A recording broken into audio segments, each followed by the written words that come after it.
क्या आपके बच्चे को खांसी है और आप उसे सिरप पिला रहे हैं? जरा संभल कर, क्योंकि यही सिरप आपके बच्चे की जान भी ले सकता है। मध्य प्रदेश और राजस्थान में खांसी की दवाई पीने के बाद 11 बच्चों की मौत हो चुकी है। दोनों राज्यों में मासूमों की मौत की खबर ने दिल दहला दिया है। इन मौतों के अलावा कई अन्य जगहों पर भी इस तरह के सिरप पीने के बाद कुछ बच्चे बीमार हो गए थे, जिसके बाद ड्रग कंट्रोलर ने सिरप के यूज पर तत्काल रोक लगा दी और आगे की जांच के लिए इसको लैब में भेजा गया है। छिंदवाड़ा के परासिया क्षेत्र से मिली खबर के अनुसार शुरुआत में 6 बच्चे मरे थे, फिर हालात बिगड़े और मृतकों की संख्या बढ़कर 9 हो गई। परासिया के एसडीएम शुभम यादव ने बताया कि 1420 बच्चों की सूची मिली है जो सर्दी, बुखार और जुकाम से पीड़ित हैं। उन्होंने कहा कि अगर कोई बच्चा 2 दिन से ज़्यादा बीमार रहता है तो उसे अस्पताल में निगरानी में रखा जाता है और हालत बिगड़ने पर जिला अस्पताल भेजा जाता है।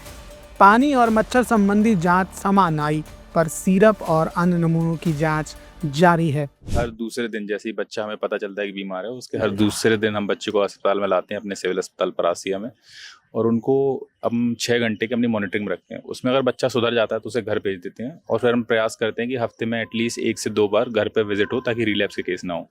जो बच्चे 6 घंटे रखने के बाद भी हमें लगता है कि क्रिटिकल हो सकते हैं, जिनमें गुंजाइश है, हम केस बिगड़ने का भी वेट नहीं कर रहे हैं। अगर हमें लग रहा है कि ये बिगड़ सकता है, उसके आधार पर हम उसे जिला अस्पताल रेफर कर दे रहे हैं। ये हमारा प्रिकॉशनरी मेजर था, जिसमें हमने अराउंड अभी तक जो हमारी लाइन लिस्टिंग है 1420 बच्चों की हो चुकी है। बताया गया कि मृत बच्चों में से 5 ने कोल्ड ड्रिप लिया था और 1 ने नेक्स्टोडियस। वहीं राजस्थान में भी भयानक घटनाएं हुई। भरतपुर में एक 2 साल का बच्चा और सीकर में एक 5 वर्षीय बच्चा सिरप पीने के बाद उसकी मौत हो गई। दोनों मामलों में किडनी फेल होना मुख्य कारण माना जा रहा है। राष्ट्रीय रोग नियंत्रण केंद्र एनसीडीसी और राज्य औषधि अधिकारी इस घटना की तह तक जाने की कोशिश कर रहे हैं। खांसी के लिए वो दवाई, उनके लिए विभिन्न प्रकार के कफ सिरप काफी प्रभावी होते हैं।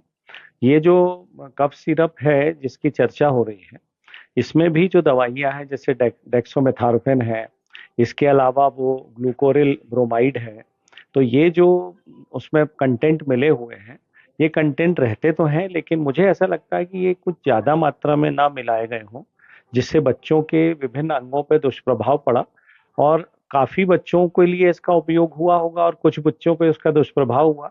हर दवाई के साथ रहता है कि रिएक्शन हो जाती है किसको, लेकिन निश्चित रूप से गंभीर बात है ये कि 7 बच्चों को विभिन्न ऑर्गन फेल्यूअर के कारण उनकी मृत्यु हुई है। और जैसा कि भोपाल से निर्देश दिए गए हैं कि एक 5 सदस्यीय समिति इसकी जांच के लिए बनाई गई है, जिसमें 5 ड्रग ऑफिसर्स हैं और इन्हें 1 हफ्ते का समय दिया गया है कि वो जांच करके रिपोर्ट सबमिट करें। वो कफ सिरप की बोतल वहाँ से प्राप्त करके और उसके बायोकेमिकल टेस्ट के लिए लैब भी भेजा जा चुका है।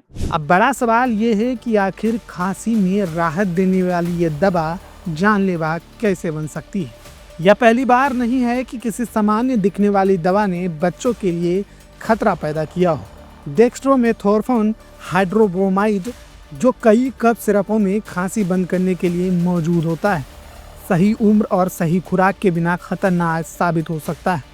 विश्व के कई स्वास्थ्य संस्थान पहले भी चेतावनी दे चुके हैं कि छोटे बच्चों में कुछ ओटीसी खांसी दवाइयां नुकसान पहुंचा सकती है।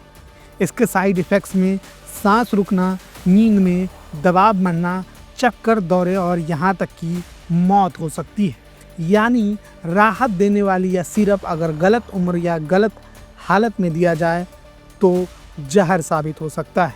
ऐसे में हर कोई सवाल पूछ रहा है, कैसे, क्यों और किसकी गलती है। जिम्मेदार एजेंसियां जांच कर रही है, रिपोर्ट आने के बाद ही सच सामने आएगा। पर इस बीच एक बात स्पष्ट है, बच्चों की सेहत नाजुक होती है और हमें सतर्क रहने की ज़रूरत है। अगर आप भी किसी बच्चे के माता पिता हैं तो अपने बच्चे की सेहत पर ज़्यादा नज़र रखें।